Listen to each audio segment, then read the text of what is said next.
The Young and the Restless Spoilers. Hey guys, welcome back to the channel. Today is Tuesday, and honestly, it's not a beautiful day in the soap world. We have some absolutely devastating news to talk about regarding Genoa City, and I'm still trying to process it myself. Grab a coffee, maybe a whole box of tissues, because we have a lot to unpack right now. Let's just dive right into it. So I am just sitting here staring at my screen and I honestly don't even know how to type this out. But here it is. Nick Newman is dead. He is actually dead. And Joshua Morrow has officially confirmed that he is leaving The Young and the Restless. I need a minute. You guys know how long I've been covering this show, and you know how much Nick Newman means to the fabric of Genoa City, and they killed him. The writers actually went there and they killed the golden boy of the Newman family. I am honestly a bit tired and my brain is just spinning in circles trying to make sense of this decision. But let's break down exactly what happened, because the way he went out is just so brutal and so heartbreaking that I am still shaking a little bit. And we all knew this addiction storyline was getting dark. We knew it. We watched Nick spiral out of control over the last few weeks. The fentanyl, the motel room with Marie, the constant hallucinations of Matt Clark torturing him. It was heavy, but I always thought, because it's Nick, that he would bounce back. He always bounces back, right? But the writers had a completely different plan. A few episodes ago, we found out that Sienna was actually the one who sourced the drugs for him, which was a whole other messy situation. But Nick, being Nick, decided he couldn't just let the main supplier get away with it. He wanted to take down the actual drug dealer, the big guy. The experienced, cruel, dangerous criminal who was flooding the streets with this poison. So Nick decides to go after him, because of course he does. Nick has this massive hero complex, he always has. He wants to protect people, he wants to do the right thing, and he wanted this dealer arrested. But he didn't go to the cops. Or maybe he thought he could hold the guy until the cops got there. I don't know what he was thinking. What were they thinking writing this? Who actually believes this is going to end well? Nick going toe-to-toe with a hardened, vicious criminal while he is still physically and mentally recovering from a severe addiction. It was a suicide mission. And maybe I'm being too harsh on the character, but you guys get what I mean. It was just so reckless. And the scene itself. Oh my god, the scene. Let's talk about the confrontation. Nick tracks this guy down. This dealer is no joke. He's not some low-level street thug. He is a dangerous, experienced criminal who does not care about the Newman name. He doesn't care that Nick's dad is Victor Newman. To him, Nick is just another junkie causing problems. And Nick gets in his face. He wants him arrested. He's yelling. He's threatening him, trying to do the right thing. But it goes wrong. It goes so terribly wrong. There is a struggle, a violent, awful struggle, and the dealer is just too vicious. He overpowers Nick. And the next thing we know, Nick is left lying in the middle of the road. Just lying there. Lying in the road, bleeding out, dying alone on the cold pavement, and the dealer just runs off into the night. It was so raw and so gritty, and it didn't even feel like a soap opera for a minute. It felt like a true crime documentary and it made me sick to my stomach. Nick Newman, the billionaire, the guy who ran the underground, the guy who loved Sharon with his whole heart, dying like that, in the dirt. And the worst part, the absolute most gut-wrenching part of this entire episode, nobody knew he was there. For what felt like hours, Nick was just lying in the middle of the road. The camera just lingered on him, and you could feel the life slipping away. I kept screaming at my TV, hoping someone would drive by, hoping Adam would magically appear like he did in Vegas, hoping Victor would have had a tracker on him, but no one came, not in time. By the time the family is notified, by the time they rush to the scene, it is too late. He is already gone. And I have to talk about the family arriving because I think it broke me. I really think it broke a piece of my soul watching this. The flashing red and blue police lights, the yellow crime scene tape flapping in the wind, and then the Newman family cars pulling up. Sharon. Let's start with Sharon because I am a Chic fan. I have always been a Chic fan, and seeing her reaction was pure agony. Sharon pushes past the police officers. She doesn't care about the tape. She sees him lying there and she just collapses. She literally falls to her knees in the middle of the street and lets out this scream that I will hear in my nightmares. It was this guttural, animalistic wail, the love of her life, the father of her children, dead on the road, and all I could think about was Cassie. All I could think about was Sharon losing Cassie in that hospital bed, and now she is losing Nick on the asphalt. It's too much trauma for one character. It really is. And then Victor Newman, the invincible patriarch, the man who controls everything and everyone, the man who just recently told Nick he was a disgrace, who pushed him so hard. Victor walks up to the body and he just shatters. You guys, Victor broke. Eric Braeden acted his absolute heart out in this scene. Victor falls down next to his son, and he is crying. The great Victor Newman is sobbing over his golden boy's body. He's grabbing Nick's jacket, shaking him a little, like he can wake him up. Like he can just demand that Nick open his eyes because Victor Newman commands it. But he can't. For the first time in his life, Victor has absolutely no power. He cannot buy his son's life back. And Nikki, oh Nikki, she just got her sight back. She just had the bandages removed after that terrifying surgery. And this is what she has to see. This is the reality she wakes up to. Nikki is standing there, leaning heavily on Victoria, and she is just shaking her head. No, no, no. Just repeating it over and over again, like someone thinking out loud and not editing. No, no, no. She can't process it. She refuses to accept that her baby boy is gone. After everything they went through, after their mess, the alcoholism, the kidnappings, this is how it ends. A random drug dealer in the street. And Victoria, she is trying to hold her mother up, but she is completely falling apart herself. Victoria and Nick have had their issues, sure. They fought over Newman Enterprises, they fought over family loyalty, but at the end of the day, that was her big brother, that was her protector. And seeing her cry, seeing the tough, corporate ice queen completely melt down into a grieving sister, it was incredibly powerful. The whole family just huddled around his body in the middle of the road, crying and screaming. It was a masterpiece of tragedy, but I am so angry about it. I am honestly so angry. Why did the writers do this? What were they thinking? Okay, that sounded dramatic, but you get what I mean. Joshua Morrow has been on this show for 30 years. 30 years. He debuted in 1994. He is a legacy character. He is the heart of the younger Newman generation, and I know actors want to leave. I know Joshua probably wanted to retire or move on to other things, and he deserves that. He absolutely deserves to rest and enjoy his life. But did they have to kill him? Could they not have just sent him to Europe, sent him to run a Newman branch in Milan? Why did it have to be this brutal, final, devastating death? Maybe I'm being too harsh. Maybe the writers wanted a massive, Emmy-winning storyline to shake up the canvas. And to be fair, this is going to shake up Genoa City like nothing else ever has. But it just feels so disrespectful to the character. Nick Newman deserved a better ending than bleeding out in the street because of a nameless, faceless drug dealer. He deserved to ride off into the sunset with Sharon, or at least go out saving someone he loved in a blaze of glory. Not this gritty, miserable street death. But let's zoom out and talk about the bigger pattern here. How does this fit the show's usual style? Y&R doesn't usually kill off legacy characters in their prime like this. Usually, it's a fake-out. We all remember when Victor died, or when Adam blew up in a cabin, but Joshua Morrow confirming his exit makes this feel painfully real. There is no coming back from this. No secret twin, no amnesia plot where he wakes up in a clinic in Switzerland. He is gone, and the hole this leaves in the show is massive. Think about the ripple effects. What happens to Noah? He just moved to Los Angeles to get away from the trauma of Matt Clark and Sienna. Now he has to fly back to bury his father. What happens to Summer? She isn't even on canvas right now. She's off doing whatever, and she's going to come back to a dead dad. It's going to destroy those kids. Absolutely destroy them. And Faith.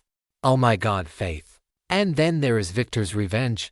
If you thought Victor was ruthless before, if you thought his vendetta against Jack Abbott or Matt Clark was bad, you haven't seen anything yet. Victor is going to burn Genoa City to the ground to find this drug dealer. He is going to unleash a level of hell that we have never seen on daytime television. He will use every dollar, every resource, every dark connection. He has to hunt this man down. And honestly, I hope he does. I hope Victor gets his hands on him before the GCPD does. Because Chance and the police department are incompetent on their best days. And what about Adam? Adam and Nick have had the most complicated, toxic, beautiful brotherly relationship on the show. Adam was literally just in Las Vegas trying to save Nick from Matt Clark. He was trying so hard to pull his brother back from the brink. And now Nick is dead. Adam is going to carry so much guilt over this. He's going to blame himself for not doing more, for not watching Nick closer after he checked out of rehab. Chelsea is going to have to hold Adam together. But honestly, I don't know if she can. Adam might just spiral right back into his dark spider persona. So where do we go from here? The fans on social media are already losing their minds. Twitter is a complete mess right now. People are threatening to boycott. People are crying. People are sharing their favorite Nick and Sharon clips from 1998. It's a collective mourning process for a fictional character. But that's the power of soap operas, right? You invite these people into your living room every single day for 30 years, and when they leave, it hurts. It really hurts. I just keep thinking about that final shot. Nick lying there, the family crying, the absolute finality of it all. It's clunky, it's messy, it's devastating. I feel like I need to go lie down. I meant to clean up my thoughts before posting this, but I just can't. I just have to get this out there. Joshua Morrow, if you ever read this, thank you. Thank you for 30 years of Nick Newman. Thank you for the romance, the drama, the bar fights, the corporate takeovers, and the heart. You will be so incredibly missed. And let's just talk a little bit more about the history here, because I feel like we need to truly understand what we are losing. Nick Newman wasn't just a character, he was the anchor. When Victor and Nikki were busy tearing each other apart and getting divorced for the 50th time, Nick was the one trying to hold the family together.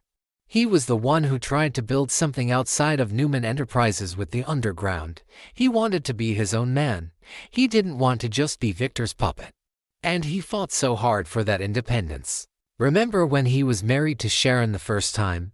The high school sweethearts, the coffeehouse dates. They were the ultimate super couple of the 90s and early 2000s. We watched them grow up. We watched them become parents.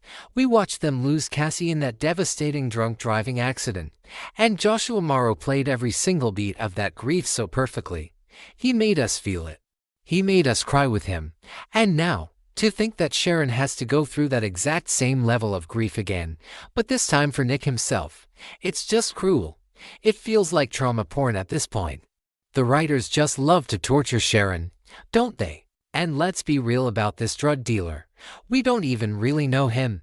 He's just some dangerous, experienced criminal who popped up in this storyline to facilitate Nick's downfall. It makes me so mad. If Nick had to die, if Joshua Morrow absolutely had to leave, shouldn't it have been at the hands of a legacy villain? Shouldn't it have been Cameron Kirsten coming back from the dead, or Matt Clark pulling the trigger after all this psychological warfare? Matt Clark has been torturing Nick in his dreams, making him hallucinate, setting traps for him in Vegas. Why didn't Matt Clark do it? It would have made so much more narrative sense. But no, the writers decided to go with a random, generic drug dealer, a cruel criminal who probably won't even be on the canvas in 6 months. It diminishes Nick's legacy. It makes his death feel cheap.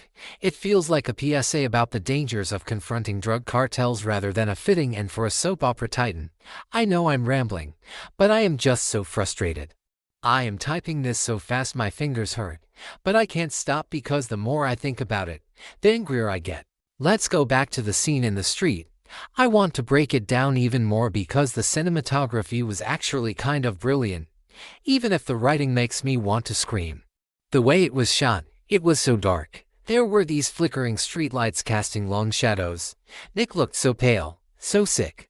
He was already sweating and shaking from the withdrawals or the lingering effects of the fentanyl. He was in no condition to fight, but he stood his ground.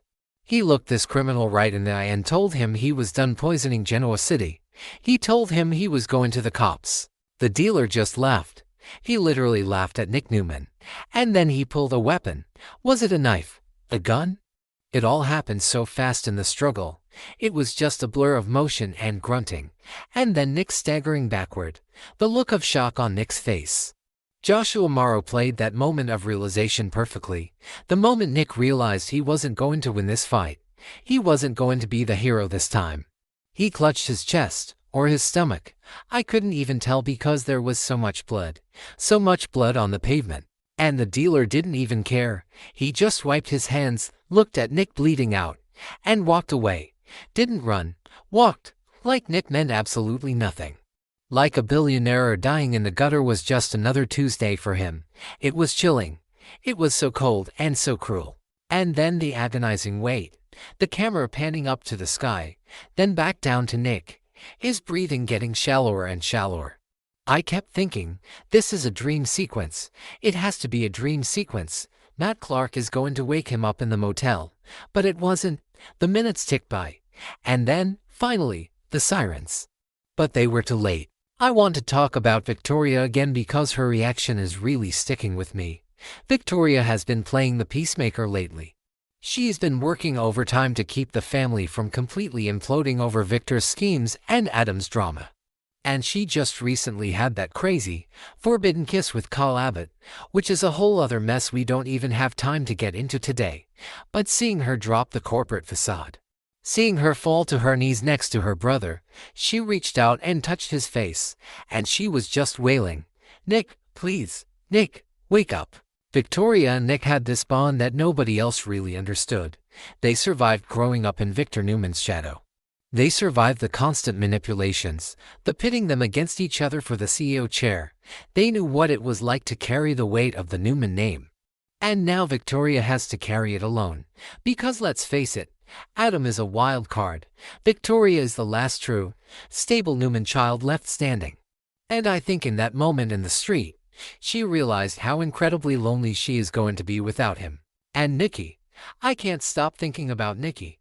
She just signed away her Newman Enterprises shares because Victor tricked her while she was dealing with those severe headaches. She has been so vulnerable, so fragile lately, and she put on such a brave face at that party, hiding her inner turmoil about Nick's relapse. She tried so hard to pretend everything was okay. And now this, her worst nightmare has come true. Honestly fear for Nikki's sobriety after this. How does a mother survive seeing her son dead in the street? How does she not reach for a drink to numb that pain? Victor is going to have to watch her like a hawk. But Victor is going to be too busy planning his revenge. Victor's revenge. Let's really dig into that. Because Victor Newman is not going to let this go. He is going to find this drug dealer, and he is going to make him suffer in ways that are illegal in most countries. Victor has always been a ruthless man, but he has always justified it by saying he does it to protect his family. You got that? It's for my family. How many times have we heard him yell that? But he couldn't protect Nick. He failed. His money, his power, his security teams, none of it saved his son. That realization is going to drive Victor completely insane. He is going to blame himself, but he will project that blame outward. He will blame the GCPD. He will blame Sharon for not keeping a closer eye on him. He will blame Adam, but most of all, he will target this dealer. I wouldn't be surprised if Victor bypasses the police entirely. He'll hire mercenaries. He'll have the guy locked in a basement somewhere, and we'll get a storyline where Victor goes full supervillain. And honestly, I will be cheering him on. Because this dealer took away one of the best characters on daytime TV. I also have to wonder how this is going to affect the other storylines happening right now. Genoa City is a mess. Diane is missing, or was missing, and Patty Williams is causing chaos. Billy is starting a massive corporate war over Chancellor Industries, stressing out a pregnant Sally. Kevin is leaving Winters to start a nonprofit. There is so much going on, but Nick's death is going to eclipse all of it. It has to. You can't just have business as usual when a Newman dies. The Chancellor corporate war seems so petty now, doesn't it? Billy and Kane fighting over board seats while the Newman family is picking out a casket. I hope the writers show the ripple effects. I hope we see Jack Abbott, who has known Nick his whole life, reacting to this. I hope we see Phyllis. Oh my God, Phyllis. I didn't even mention Phyllis yet. Phyllis Summers, the mother of Nick's daughter, Summer, the woman who loved him so fiercely, who fought Sharon for him for decades. Phyllis is currently dealing with Victor's wrath over the Matt Clark ankle monitor situation, but when she hears about Nick, she is going to lose her mind. Phyllis is already so paranoid and self-destructive right now. This is going to push her completely over the edge. She might team up with Victor to hunt down the dealer. Can you imagine? Victor and Phyllis, putting aside their massive hatred for each other, to avenge Nick. That would be incredible television. But it still doesn't make up for the fact that Nick is gone. I'm just rambling in circles now, repeating myself. But that's how grief works, isn't it? You just keep circling back to the fact that they are dead. He's dead. Nick Newman is dead. It feels like a bad joke. Like I'm going to wake up tomorrow and read a Soap Opera Digest article saying it was all a sweep stunt. But Joshua Morrow's statement was so final. He thanked the fans. He thanked the cast. He said it was time to step away. It's real. 30 years. Think about where you were 30 years ago. I was just a kid, watching Y&R with my grandma. Nick was this fresh-faced teenager, getting into trouble, falling in love. He has been a constant presence in my life for 3 decades. It's weird to mourn a fictional character, but I know you guys understand. We invest so much time and emotion into these stories. We yell at the screen when they make dumb choices. We cry when their hearts get broken. We care. And I honestly care so much about Nick. I don't know how I'm going to watch the funeral episodes. I really don't. Seeing the flashbacks, seeing the montage of his life, the moments with Cassie, the weddings with Sharon, the fights with Victor, it's going to be a tearjerker of epic proportions. I just hope they give him a beautiful send-off. I hope they don't rush it. I hope every single character in Genoa City gets a moment to say goodbye. And before I go, I just want to say one more thing about the impact of this loss. When a show loses a pillar like Joshua Morrow, the whole dynamic shifts. The balance of power, the romantic pairings, the family rivalries, everything has to be recalibrated. Who steps up to be the moral center of the Newmans now? Is it Victoria? She's too corporate. Is it Adam? He's too dark. Nick was the bridge. He was the one who could sit in the CEO chair one day and pour drinks at the underground the next. He was relatable. He was human. He made mistakes. Boy, did he make mistakes. But his heart was always in the right place. The writers have a monumental task ahead of them to fill this void. And honestly, I'm not sure they can. You can't just replace a 30-year legacy. You can only survive it. So, we will see how Genoa City survives the loss of its golden boy. It's going to be a long, painful road ahead. Please, let me know how you are feeling in the comments. Vent to me. Rant about the writers. Share your favorite Nick Newman memories. Let's create a little support group down there, because we are all going to need it. I'll be back tomorrow, hopefully with a clearer head, to talk about what happens next. But for today, we just mourn. Rest in peace, Nick Newman. You deserve so much better.